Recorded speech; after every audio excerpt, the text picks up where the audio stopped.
Hello my friends, my students.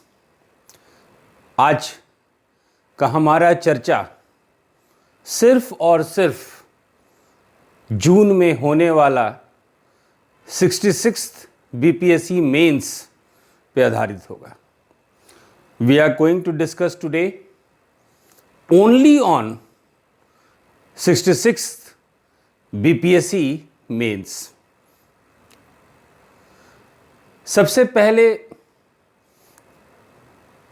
तो मैं उन बच्चों को बधाई देना चाहता हूं जो कि 66th बीपीएससी पीटी को क्वालिफाई किए। खास करके वो बच्चे जो फर्स्ट अटेम्प्ट में क्लियर किए, क्योंकि बीपीएससी 66th पीटी का क्वेश्चन पेपर पिछले वर्षों की तरह समान था। उनका स्टैंडर्ड भी वही था, क्वेश्चन का स्तर भी वही था, लेकिन कट ऑफ इतना ज्यादा जाने का वजह, बहुत सारा वजह हो सकता है, लेकिन एक कॉन्क्रीट वजह, एक सबसे महत्वपूर्ण वजह वो यह है कि इस 66th बीपीएससी पीटी के एग्जाम में जो बच्चे क्वालिफाई किए हैं, कट ऑफ जाने का, हाई कट ऑफ जाने का रीजन उन बच्चों के कारण है जो दूसरे राज्य में जॉब में है। कोई बैंक में है तो कोई दूसरे गवर्नमेंट सर्विसेज में है, और अपने करियर एडवांसमेंट के लिए वो लोग एग्जाम दिए थे। उनके पढ़ाई का तरीका ज्यादा सीरियस था, ज्यादा वो विश्लेषण कर सकते थे। इसलिए वो बच्चों, यानी वो स्टूडेंट्स, वो कैंडिडेट जो इस बार मेंस क्वालिफाई किए हैं, आपके लिए एक गोल्डन अपॉर्चुनिटी है, एक सुनहरा अवसर है। सुनहरा अवसर इसलिए है कि हो सकता है 67th मेंस में पैटर्न बदल जाए, 67th पीटी में पैटर्न बदल जाए। नोटिफिकेशन का हम लोग इंतजार करेंगे और उसके बाद हम लोग विश्लेषण करेंगे 67th का। लेकिन इस बार का कट ऑफ देखकर यह तो निश्चित रूप से कहा जा सकता है कि चेंजेस किसी न किसी रूप में आएगा जरूर। इसलिए अवसर है आपके लिए, इसलिए अपॉर्चुनिटी है आपके लिए कि सब कुछ भूलकर जून में होने वाला मेंस एग्जाम पे आप कंसंट्रेट करें। It is a golden opportunity for all the students, particularly the freshers, particularly the candidates who have qualified this exam in their first attempt। और आप लोग जो हैं फर्स्ट अटेम्प्ट में ही फाइनली क्वालिफाई कर सकते हैं। तो आज का चर्चा हम लोग दो भाग में बांटेंगे। याद रखिएगा, हमारा जो चर्चा है वो साफ साफ मेंस में जनरल स्टडीज पेपर पे कॉन्सेंट्रेटेड रहेगा। GS paper 1, GS paper 2। KSIS academy जो कि पटना में बेस्ड है, वो आपको कैसे मदद करेगा, यानी हम लोग कौन सा मॉड्यूल लेके आ रहे हैं जिससे कि आप जीएस मेंस में 400 प्लस स्कोर कर पाएं। तो पहला भाग जो हमारे चर्चा का आधार रहेगा, how can KSIS academy, how can our institution help you in scoring 400 plus marks. और दूसरा चर्चा, इस चर्चा का दूसरा भाग में हम लोग ये डिस्कस करेंगे कि आप 400 प्लस यानी पेपर 1 में 200, पेपर 2 में 200 कैसे आप ला सकते हैं। तो चलिए इसी के साथ आज के चर्चा का हम लोग शुरुआत करते हैं। और mains test series, KSIS academy mains test series बुधवार 7 अप्रैल 2021 से चालू करने वाला है। यह जनरल स्टडीज पर आधारित होगा, पेपर 1 और पेपर 2। पेपर 1 सेक्शन 1 में आपको 6 क्वेश्चन दिया रहेगा और आपको 3 क्वेश्चन अटेम्प्ट करना है। सेक्शन 2 में आपको you will be given 5 questions out of which you have to attempt 3 questions. और सेक्शन 3 में 4 क्वेश्चन दिए रहेंगे, इसमें से आपको 2 क्वेश्चन अटेम्प्ट करना है। यानी टोटल पेपर 1 के टेस्ट सीरीज में एज पर बीपीएससी फॉर्मेट आपका 8 क्वेश्चन आपको अटेम्प्ट करना है और टोटल क्वेश्चन जो आपको दिया जाएगा, जो चॉइस होगा, वो आपका 15 रहेगा। एक दिन पेपर 1 पे जिस तरह से बीपीएससी एग्जाम में क्वेश्चन पूछा जाता है उस तरह से आपको क्वेश्चन दिया रहेगा, आप उसको आंसर करेंगे। नेक्स्ट डे यानी 7 मार्च को यदि हम लोग स्टार्ट कर रहे हैं ये टेस्ट सीरीज, तो नेक्स्ट डे जो है आपके आंसर की समीक्षा की जाएगी, करेक्शन किया जाएगा, इवैल्यूएट किया जाएगा। इंट्रोडक्शन में क्या प्रॉब्लम है, इसको कैसे सुधारा जा सकता है, दूसरे पैराग्राफ में क्या प्रॉब्लम है, उसको कैसे सुधारा जा सकता है, कंक्लूजन में कैसे सुधारा जा सकता है। आपके नेचुरल रिटन जिस तरह से आप प्राकृतिक रूप से आंसर लिखेंगे उसी को कैसे और ज्यादा से ज्यादा शुद्ध और सही किया जा सकता है। और उसी तरह पेपर 2 का आपका टेस्ट सीरीज होगा जिसमें कि सेक्शन 1 में 4 क्वेश्चन दिए रहेंगे and you have to attempt 3 questions. Section 2 में 4 क्वेश्चन दिया रहेगा और आपको 3 क्वेश्चन अटेम्प्ट करना है। सेक्शन 3 में 4 क्वेश्चन दिए रहेंगे और आपको 2 क्वेश्चन अटेम्प्ट करना है। यानी टोटल इसमें भी आपको as per BPSC format 8 question attempt करना है। एक दिन टेस्ट होगा, दूसरे दिन डिस्कशन होगा। आपके आंसर शीट को बारीकी से करेक्शन किया जाएगा, उसमें इंप्रूवमेंट किया जाएगा और फिर जो क्वेश्चन पूछा गया है वो क्वेश्चन के आधार पे एक आइडियल जो आंसर होना चाहिए एक नोट्स के फॉर्म में भी आपको दिया जाएगा। 7 अप्रैल से हम लोग स्टार्ट कर रहे हैं जो कि मई के लास्ट वीक तक चलेगा। मिनिमम आपके 20 टेस्ट होंगे और 20 टेस्ट में यदि 15 इंटू 20 यानी आपके पास जो है 300 क्वेश्चन पेपर 1 में हो जाएगा। करीब करीब 200 क्वेश्चन आप अटेम्प्ट कर लेंगे पेपर 2 में। और जैसा कि हम लोग बात किए थे कि बीपीएससी में क्वेश्चन को आप बहुत हद तक गेस कर सकते हैं, तो जो भी प्रोबेबल क्वेश्चंस होगा वही आपके टेस्ट सीरीज में होगा। रहा इसकी फीस की बात, तो बहुत ही नॉमिनल फीस रखा गया है ताकि इंस्टीट्यूट का जो भी कॉस्ट लगे प्रिंटिंग का, नोट्स का, वो आपसे ही चार्ज किया जाएगा। So it is a very nominal cost.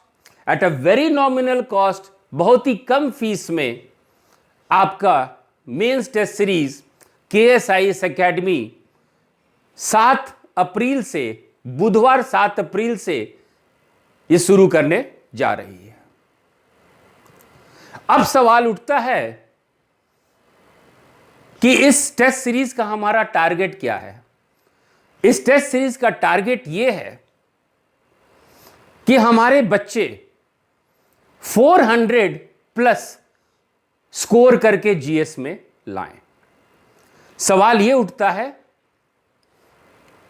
कि जीएस में 400 प्लस हम लोग कैसे स्कोर करेंगे। तो हमारा अब का जो चर्चा है, डिस्कशन है, इसी बात पर रहेगा। और हमारा पुराना वीडियो देखेंगे तो हर एक सेक्शन में, हर एक paper wise list of important topics हम लोग दे चुके हैं और उसी पे हमारा ये टेस्ट सीरीज आधारित रहेगा। तो चलिए हम लोग अपने डिस्कशन के सेकंड पार्ट पे चलते हैं कि how we will score 400 plus marks in general studies, that is paper 1 and paper 2 for BPSC 66th mains exam. So पहला हम लोग स्टार्ट करेंगे कैसे 400 अटेम्प्ट हम लोग करें। तो जो क्वेश्चन आपको मिलता है उस क्वेश्चन में पहला भाग जो होता है, जो अब स्टार्ट करते हैं, उसको हम लोग कहते हैं प्रस्तावना या इंट्रोडक्शन। आपका इंट्रोडक्शन बहुत ही अच्छा होना चाहिए। आपके प्रस्तावना में क्या होना चाहिए? तो प्रस्तावना में कि जो क्वेश्चन जिस टॉपिक पे, जिस मुद्दे पे, जिस विचार पे जो क्वेश्चन पूछा गया है, उस विचार को आप करीब 20 से 40 शब्दों में एग्जामिनर को बताएं। इसके लिए क्या क्या सहायता लेना है आपको? तो इसके लिए सहायता लेने के लिए आपको प्रश्न को, क्वेश्चन को बहुत अच्छी तरह समझना चाहिए कि क्वेश्चन पेपर में कौन से शब्द का इस्तेमाल किया गया है। क्या क्वेश्चन पेपर में विवेचन की बात की गई है? क्या क्वेश्चन पेपर में विश्लेषण की बात की गई है? क्या क्वेश्चन पेपर में थ्रो लाइट, क्वेश्चन पेपर में एक्सप्लेनेशन की बात की गई है? क्या क्वेश्चन पेपर में मूल्यांकन करने की बात की गई है? क्या क्वेश्चन पेपर में इवैल्यूएशन करने की बात की गई है? क्या क्वेश्चन पेपर में परीक्षण करने की बात की गई है? क्या क्वेश्चन पेपर में जस्टिफाई करने की बात की गई है? तो क्वेश्चन पेपर के आधार पर आपको सही प्रस्तावना, उस प्रस्तावना इंट्रोडक्शन के द्वारा आपको एग्जामिनर को इंट्रोड्यूस करना है उस टॉपिक से, उस विचार से। उदाहरण के लिए एक सरल सा टॉपिक लेते हैं। The revolt of 1857 was India's first war of independence. Evaluate. Question paper में शब्द जो है कि एक है कि क्या 1857 का विद्रोह भारत का पहला स्वतंत्रता संग्राम था। समीक्षा कीजिए। अब देखिए बच्चों, याद रखिएगा कि मेंस में, बीपीएससी मेंस में आपको सही लिखना है। You have to write nicely, there is no doubt about it. But examiner को अट्रैक्ट भी करना है, आपको एग्जामिनर को आकर्षित करना है। और आप आकर्षित कैसे करेंगे? आप एग्जामिनर को दिखाएंगे। You have to show to the examiner. आप एग्जामिनर को कैसे दिखाएंगे? अपने लिखित शब्दों के साथ कुछ डायग्राम बना ले, कुछ फ्लो चार्ट बना लीजिए, कुछ डाटा दे दीजिए, ग्राफ बना लीजिए, चार्ट बना लीजिए। तो इससे क्या होगा कि आप जो भी शब्दों में कहना चाहते हैं उसको डायग्राम के माध्यम से आप दिखा दिए। चलिए हम लोग इसी क्वेश्चन की, मान लीजिए आपके साथ ये क्वेश्चन आपके पास आया है, तो क्वेश्चन पेपर में दो बात कही गई है। क्या 1857 भारत का पहला स्वतंत्र संग्राम था? Was 1857 revolt the first war of independence? तो ऐसे स्थिति में आपको इस टॉपिक को जो है 20 से 40 शब्दों में इंट्रोड्यूस करना है। तो कैसे करेंगे? आप एग्जामिनर को बताएंगे कि 1857 का जो विद्रोह है, इसको प्रथम भारतीय स्वतंत्र संग्राम भी कहा जाता है। It is known as the first war of independence. इसको सिपाही विद्रोह भी कहा जाता है। It is known as sipahi revolt, it is known as Indian revolt, भारतीय विद्रोह के भी नाम से जाना जाता है। और यह विद्रोह करीब पूरे भारत में 2 वर्षों तक चला। It started from a military cantt, इसकी छावनी, सैनिक छावनी से यह चालू हुई, लेकिन करीब करीब ये भारत में काफी जगह पे ये फैल गया। और इसका अंत कैसे हुआ? इसके अंत होने से भारत से ब्रिटिश ईस्ट इंडिया कंपनी की शासन खत्म हो गई। तो आप जो हैं परिचय में 1857 के विद्रोह के बारे में आप बताएं। लेकिन क्वेश्चन ये है कि क्या भारतीय स्वतंत्र संग्राम 1857 का जो विद्रोह था, was it the first war of independence? क्या वो भारत का पहला स्वतंत्र संग्राम था? तो एग्जामिनर आपसे पूछ रहा है कि ये बताइए। तो आप 2 तरीके से बता सकते हैं, और यही बात आपको इंट्रोडक्शन में ही देना है। तो पहला तरीके से आप दो तरीके से बता सकते हैं। पहला तरीका यह है कि आप बताएं कि यह शब्द लाया कौन, किसके द्वारा यह शब्द गढ़ा गया है। Who has coined the term first war of independence? तो ऑब्वियसली 1909 में VD Savarkar, he came out with this word and he said in 1909 that 1857 revolt was the first Indian war of independence.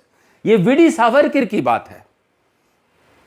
और आपको चूंकि इतिहास का ये क्वेश्चन है, तो इतिहास लेखन पे आपको प्रकाश डालना पड़ेगा कि 1857 की प्रकृति को ब्रिटिश के इतिहासकार दूसरे रूप में, सिपाही विद्रोह के रूप में जो है हमारे सामने लेके आए। लेकिन यह सिपाही विद्रोह नहीं था, यह समाज के हर वर्ग इसमें सम्मिलित थे। अब बच्चे क्या करते हैं कि इंट्रोडक्शन में ही आपको बता देना है कि आप किस बातों पे चर्चा करेंगे। समानता इस तरह का क्वेश्चन आता है तो बच्चे जो हैं इसमें कॉजेज ऑफ द रिवोल्ट, 1857 के विद्रोह के कारण लिखते हैं, जो कि क्वेश्चन ये नहीं पूछा गया है और इसीलिए नंबर नहीं उठता है। तो इंट्रोडक्शन में ही आपको हिस्टोग्राफी बता देना होगा। आपको बताना होगा कि कैम्ब्रिज हिस्टोरियन क्या बोलते हैं, विलियम जोन्स क्या बोलते हैं, लेकिन वीडी सावरकर क्या बोलते हैं, नेहरू जी क्या बोलते हैं। और आप चाहें तो एक इस पे चार्ट भी बना सकते हैं कि इस तरह से इस विद्रोह की प्रकृति, नेचर के बारे में विभिन्न इतिहासकार बोले। तो डायग्राम चार्ट बनाने से आप एग्जामिनर को बता दिए हैं कि आप क्या कहना चाहते हैं। दूसरा तरीका यह है इस क्वेश्चन का आंसर करने के कि जब आप बात करते हैं इतिहासकारों का, खास करके ब्रिटिश इतिहासकारों का, भारतीय इतिहासकारों का, तो आपको यह बताना है, क्वेश्चन यह है कि was it the first war of independence, कि यह भारत का पहला स्वतंत्र संग्राम है। इसको आंसर करने का, अपने बातों को मजबूती से रखने के लिए आपको जो है इसके लोकप्रिय प्रकृति को बताना है, इसके पॉपुलर नेचर को बताना है। आपको बताना है कि ब्रिटिश हिस्टोरियन जो मिलिट्री रिवोल्ट कह रही है वो क्या थे। दे वे पीजेंट्स इन यूनिफॉर्म, वो वर्दी में किसान थे। और इस चीज को बताने के लिए फिर आप जो है, हो सकता है जरूरत पड़े तो आप मैप का इस्तेमाल कीजिए। अब जरूरी नहीं है कि पूरा इंडिया का मैप आप ढंग से बना दे, एक इस तरह का चार्ट भी बना ले और यहां पे फैजाबाद बना ले, लखनऊ बना ले, बनाली बरेली बना ले, मेरठ बना ले, दिल्ली बना ले, कानपुर बना ले, झांसी बना ले, पटना बना ले, और बताइए कि ये सब जगह पे किस तरह से समाज के हर वर्ग जो है इस विद्रोह में सम्मिलित थे। तो चूंकि समाज के हर वर्ग में और भारत से काफी हिस्से में यह 1857 का विद्रोह हुआ, तो हम लोग कह सकते हैं कि यह भारत का पहला स्वतंत्र संग्राम था। सफलता असफलता की बात नहीं की जा रही है, क्योंकि 1857 का विद्रोह यदि सफल होता तो हम लोगों को आजादी 1857 में मिल जाती है। तो पहला तरीका होता है कि हम लोग यदि क्वेश्चन को अटेम्प्ट करें, तो क्वेश्चन को अटेम्प्ट करने के लिए पहला है कि हमारा इंट्रोडक्शन जो है वो सही होना चाहिए। We should have the best introduction. हम लोग को ग्राफ के मामले से, चार्ट के मामले से अपने आंसर को दिखाना है, लिखना भी है और दिखाना भी है।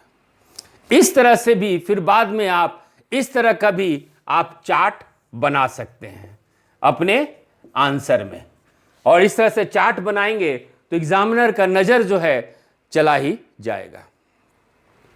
अब देखिए कि पहला जो आप लोग को आंसर में मार्क्स मिलता है, मेंस के क्वेश्चन में जो पहला जो पैरामीटर होता, आधार होता है आपको मार्क्स मिलने का, उसको हम लोग इंट्रोडक्शन कॉम्पिटेंस कहते हैं, उसको हम लोग परिचय संकलन कहते हैं कि क्या ये कैंडिडेट इंट्रोडक्शन लिखने में सक्षम है, क्या ये स्टूडेंट्स इस विषय पे परिचय लिखने में सक्षम है, क्या इसको क्वेश्चन समझ में आया।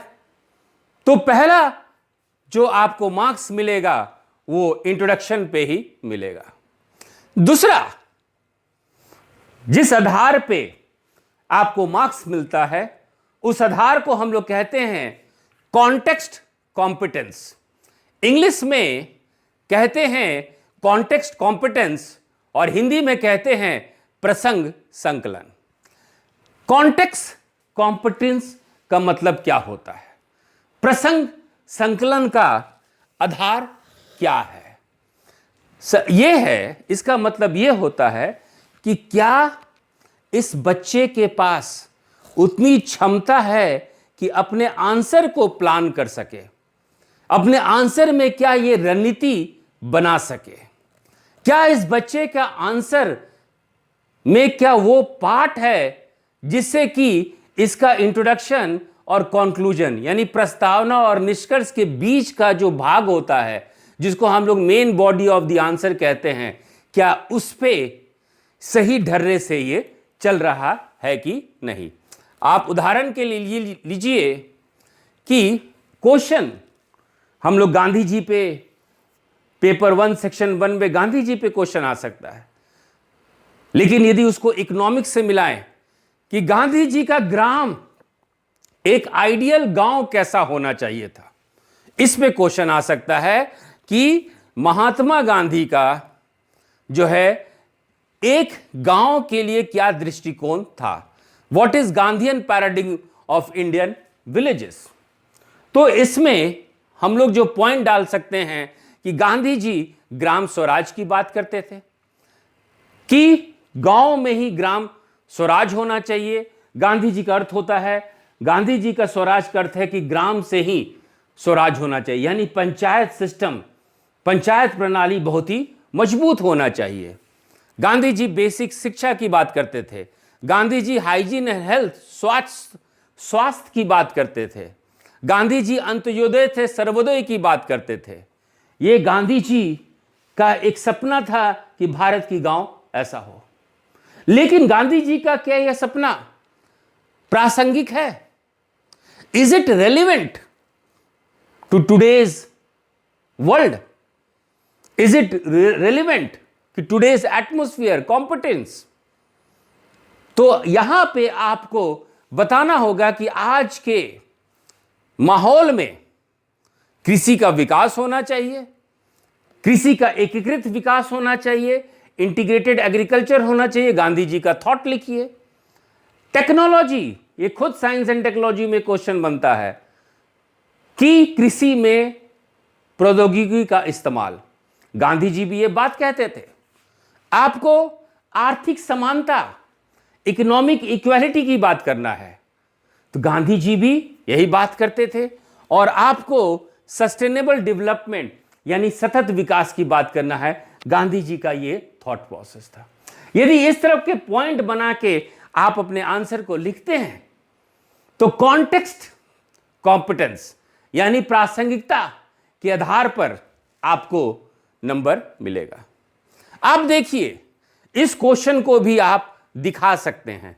ये सब इंपॉर्टेंट क्वेश्चन है जो इस साल आने की काफी संभावना है।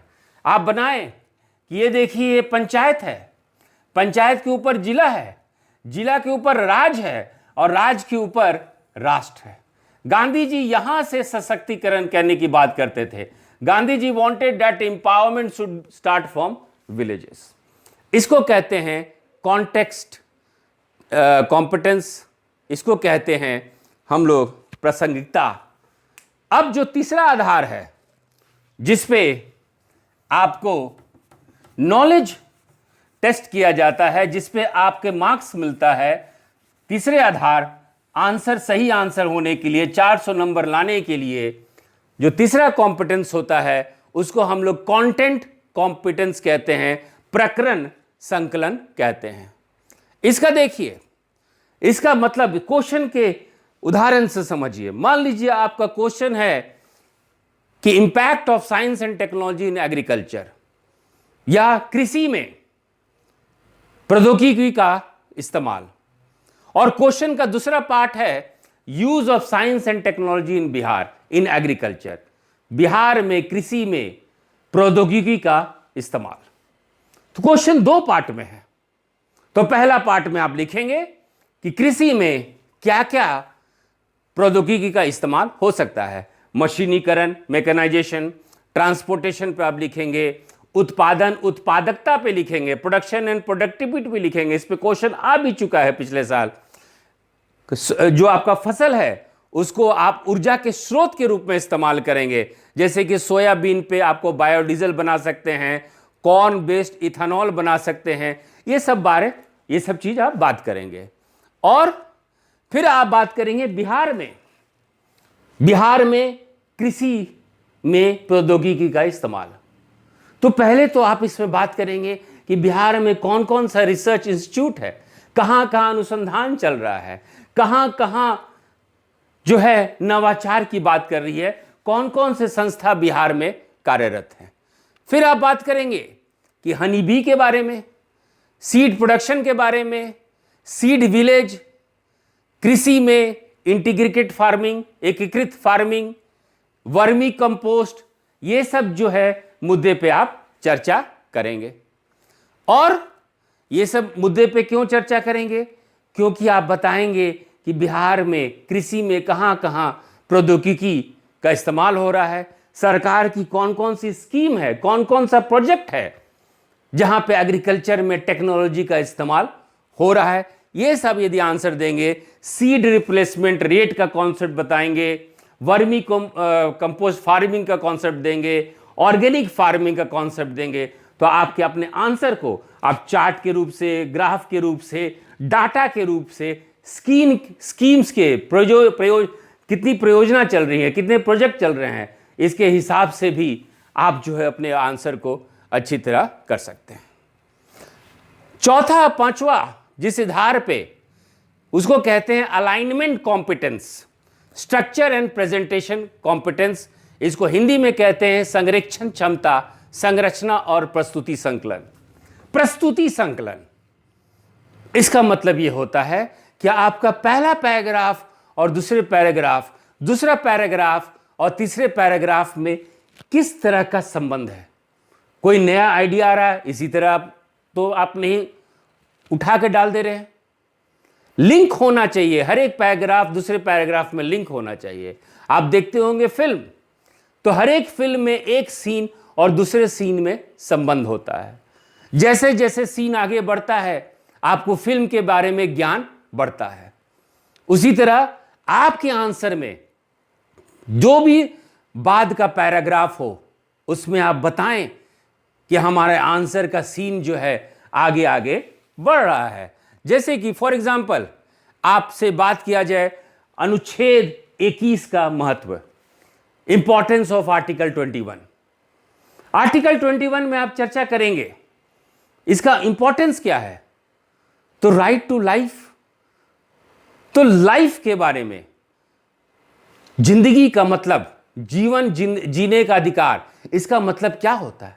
इसका मतलब क्या जिंदा रहना है, इसका मतलब क्या जीवन के अवसर से है, इसका मतलब क्या स्वस्थ जीवन से है, इसका मतलब क्या राइट टू लाइवलीहुड से है। तो हर एक पॉइंट को हर एक पैराग्राफ में आप डिस्कस करेंगे।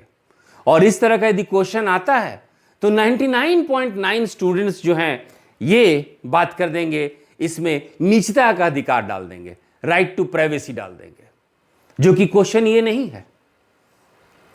राइट टू जो प्राइवेसी है, निजता का जो अधिकार है, वो सिर्फ 2-4 लाइन में आना चाहिए कि क्वेश्चन है अनुच्छेद 21 का महत्व। तो अनुच्छेद 21 खुद अपने आप में इंपॉर्टेंट टॉपिक है, राइट टू प्राइवेसी भी इंपॉर्टेंट टॉपिक है, लेकिन इस तरह के क्वेश्चन में अनुच्छेद 21 के बारे में पूछा जा रहा है तो हर एक पैराग्राफ जो है दूसरे पैराग्राफ से लिंक होगा। तो ये आपका 5वां आधार है जिससे कि आपको मार्क्स मिलता है। अब देखिए जो 7वां, जो अंतिम आधार है जिससे कि आपको मार्क्स मिलता है, उसको हम लोग कहते हैं कॉन्क्लूजन कॉम्पिटेंस, निष्कर्ष संकलन। कि आपका कॉन्क्लूजन कैसा होता है, आपका निष्कर्ष कैसा होता है, और इसी आधार पे कॉन्क्लूजन के लिए भी, निष्कर्ष के लिए भी एग्जामिनर मार्क्स बैठाती है। फॉर एग्जाम्पल क्वेश्चन है नीड फॉर रिवाइविंग सार्क। ये इंपॉर्टेंट क्वेश्चन है 66 मेंस के लिए, सार्क को पुनर्जीवित करने की आवश्यकता। तो यदि इस तरह का क्वेश्चन में आप कैसे अपना निष्कर्ष निकालेंगे? आपका निष्कर्ष होना चाहिए मेरे अनुसार कि सार्क की जरूरत है because of the tension between India and Pakistan. Bharat और पाकिस्तान में विवाद के कारण यह क्षेत्रीय संगठन जो है अलग थलग पड़ गया है, और जो कि इंटरनेशनल पॉलिटिक्स के लिए, भारत के इंटरनेशनल पॉलिटिक्स के लिए यह सही नहीं है। भारत के इकोनॉमिक सिक्योरिटी के लिए भी जरूरी है। सार्क जो है आर्थिक रूप से भी भारत के लिए जरूरी है, राजनीतिक रूप से भी भारत के लिए जरूरी है, और सुरक्षा के लिहाज से भी सार्क संगठन जरूरी है। यदि आप सार्क को फिर से पुनर्जीवित नहीं करेंगे, फिर से रिवाइव नहीं करेंगे, तो चीन इसका अवसर लेगा ही। तो निष्कर्ष भी आपका एक ठोस होना चाहिए। आपको एक डॉक्टर की तरह आंसर लिखना चाहिए। मान लीजिए आपको किसी तरह का कोई बीमारी है, आप यदि डॉक्टर के पास जाते हैं तो डॉक्टर आपको यह जरूर बता देंगे कि आप बीमार क्यों हैं, लेकिन क्या आपका यह पर्पस सॉल्व हो जाता है? आप डॉक्टर के पास बीमारी का कारण जानने के लिए उतना जरूरी नहीं है जितना कि बीमारी को रोकने का, यानी समाधान का, यह सॉल्यूशन का। तो आपके क्वेश्चन में भी, आपका क्वेश्चन भी है, यदि क्वेश्चन एक सवाल है, क्वेश्चन हो सकता है उस समाज को परेशान करता हो, तो एक ऑफिसर की तरह, एक अधिकारी की तरह आपको निष्कर्ष देना है, आपको कॉन्क्लूड करना है, आपको समाधान देना है। तो बच्चों, ये कुछ तरीका है जिससे कि हम लोग कॉन्फिडेंट हैं कि हमारे बच्चे जो हैं जनरल स्टडीज बीपीएससी मेंस में 400 प्लस स्कोर